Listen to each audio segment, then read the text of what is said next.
The Fort Lauderdale International Boat Show has long been synonymous with pizzazz. And when it comes to the yachts shown here each fall, the bigger and glitzier the better.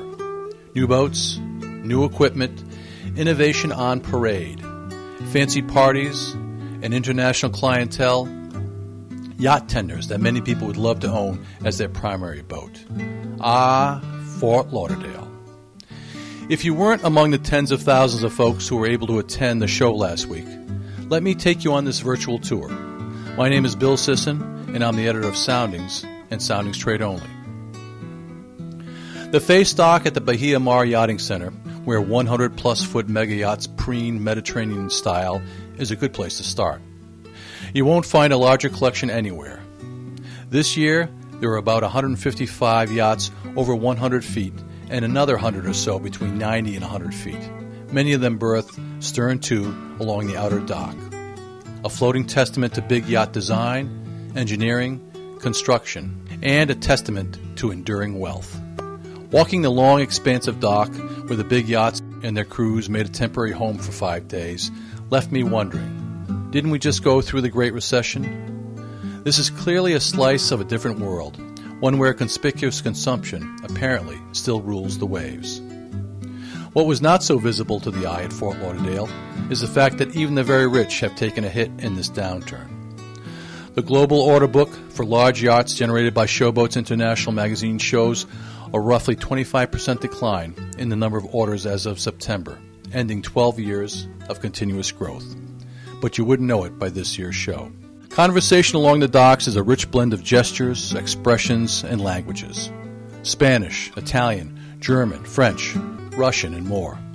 Strollers speak with their hands, with a raised eyebrow, with emotion. Buyers with cool calculation behind designer sunglasses and $500 Italian loafers. Or maybe a pair of Crocs and a Tilly hat. Regardless of fashion or footwear, it's a buyer's market. In this economy, consumers came to Fort Lauderdale looking for deals. And with builders and dealers working hard to reduce inventory, there are plenty of deals to be had. Price reductions notwithstanding, it's still a tough market. As David Hensel of Grant Banks told me, normal is not going to be back where it was, not for a long, long time. Still, boats did sell. Peter Truslow says his Edgewater powerboats sold 6 boats between 17 and 33 feet.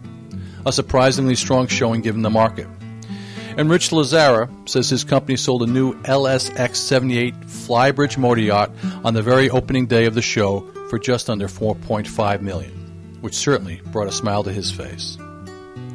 The Fort Lauderdale International Boat Show, or FLIBS as it is known, is unique among boat shows for its great size. Like the Miami Boat Show in February, Fort Lauderdale is just plain big. Operated by Skip Zimbalist III's show management company, FLIBS is spread out over 6 locations, covering somewhere in the neighborhood of 3 million square feet of exhibition space.